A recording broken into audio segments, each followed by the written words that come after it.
اور مسائل کا حل پیش کرے، خصوصاً انسانوں کو راہ نجات دکھائے، اور ہر پریشانیوں سے اس کو نکالنے والا وہ کلام ہو۔ قرآن کریم کے اندر جو الفاظ کے اعتبار سے، معانی کے اعتبار سے، احکامات کے اعتبار سے، رشد و ہدایت کے اعتبار سے جو جو پیغامات رکھے گئے ہیں اس کے اندر وہ چیزیں ہونی چاہیے۔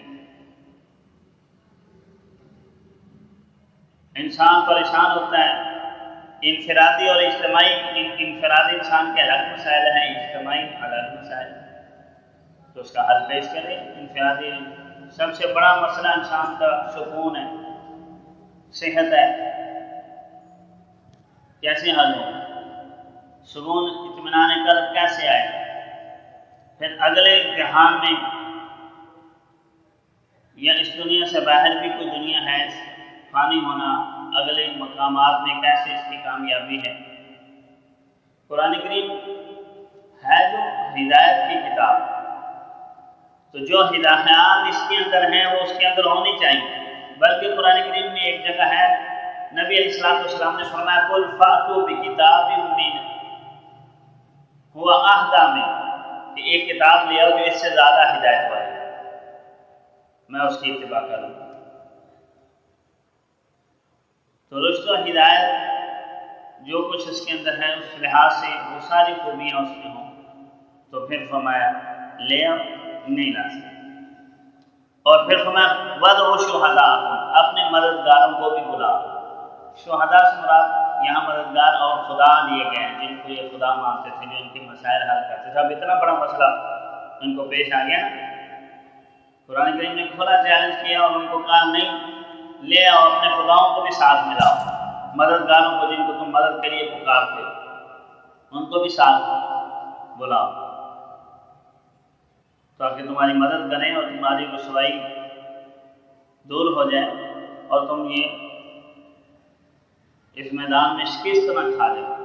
ایک ترجمہ تو اس سے یہ کیا گیا، اور دوسرا ترجمہ وَادْعُوا شُهَدَاءَكُمْ کا، کہ شہداء گواہ کو کہتے ہیں، گواہ کی جمع ہے، تو پھر اس کا ترجمہ بنے گا اپنے گواہوں کو بلاؤ۔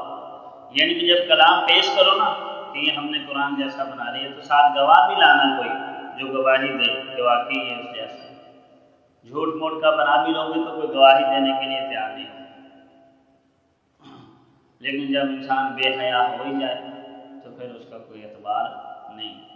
تو ہمیں اپنے مددگاروں کو بھی بلا لو، ان کنتم صادقین، اگر تم اپنی اس بات میں سچے ہو کہ یہ انسان کا کلام ہے، اللہ کا کلام نہیں، تو تم اب ظاہری بات ہے جب اللہ کی دلیل کو قبول نہیں کرتے اور اپنے پاس کوئی دلیل نہیں رکھتے، تو اس کا مطلب تو یہ ہو گیا کہ ضد اور عناد اور باطن کے اندر خبث ہے۔ جو طلب والے ہیں وہ تو سمجھیں گے، جو حق کی پہچان رکھنے والے ہیں وہ قبول کریں گے، یا جن کو شک تھا تو وہ اپنا شک اس طریقے سے دور کر دیں۔ اب ہمارے شک نہیں ہے، ان کے باطن کے اندر خبث ہے، شک تو دور ہو سکتا ہے، تو باطن کے اندر خباثت لیے ہوئے ہیں، ضد ہے، عناد ہے، تو ہمیں اس کا پھر لازمی نتیجہ یہی ہوگا کہ جب دلیل ماننی نہیں اور اپنی دلیل دینی نہیں اور باطن کے اندر خبث رکھنا ہے، تو اس خباثت کو دھونے کے لیے پھر ہمیں جہنم کی آگ ہے۔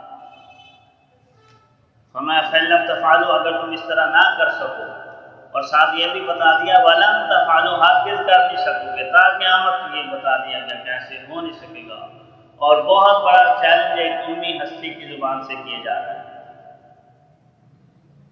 کہ اگر تم یہ کام نہ کر سکو اور کر نہیں سکو گے، ساتھ یہ بھی بتا دیا جا رہا ہے تو فَاتَّقُوا النَّارَ، تو آگ سے بچو۔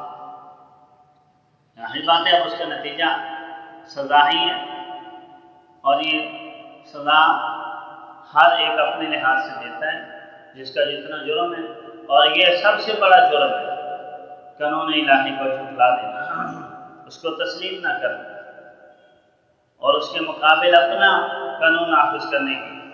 باغیوں کے ساتھ حکومت وقت کیا رویہ رکھتی ہے؟ ان کو جینے کا حق چھین لیا جاتا ہے، تو اللہ رب العزت تو احکم الحاکمین، تو ہمیں اس آگ سے بچو۔ اور یہ جو آگ ہے نا، یہ جہنم کی آگ ہے، آگ تشیع دوزخ، جو اس دنیا کی آگ سے کہیں گنا 70 گنا تک زیادہ ہے۔ وقودها الناس والحجارہ، اور ہم میں سے اس کا ایندھن لوگ اور پتھر ہیں۔ اصل تو انسان ہی اس کا ایندھن ہے اس جہنم کا۔ پتھروں کو جو ساتھ ڈالا جائے گا، یہ سے مراد وہ پتھر ہیں جن کو یہ پوجا کرتے تھے، مورتیاں، بت اور مجسمے جو بنا بنا کر اور یاد دہانی کے طور پر ان کے آگے جھکتے ہیں، وہ سارے کے سارے مورتیاں ساتھ ڈالی جائیں گی اور کہا جائے گا کہ اپنے خداؤں سمیت جہنم کے اندر جاؤ۔ اور بت پرستی اور پتھروں کی پوجا پاٹ تقریباً بہت عرصے سے اور بہت وسیع دنیا اس کی پوجا پاٹ کرتی رہی۔ عربوں کے اندر تھا، مصر کے اندر، کلدانیہ میں، بابل کے اندر، ہندوستان کی بت پرستی مشہور ہے، پوری دنیا ہی اس کی لپیٹ کے اندر ہے اور کسی نہ کسی درجے میں آج بھی یہ شرک ہو رہا۔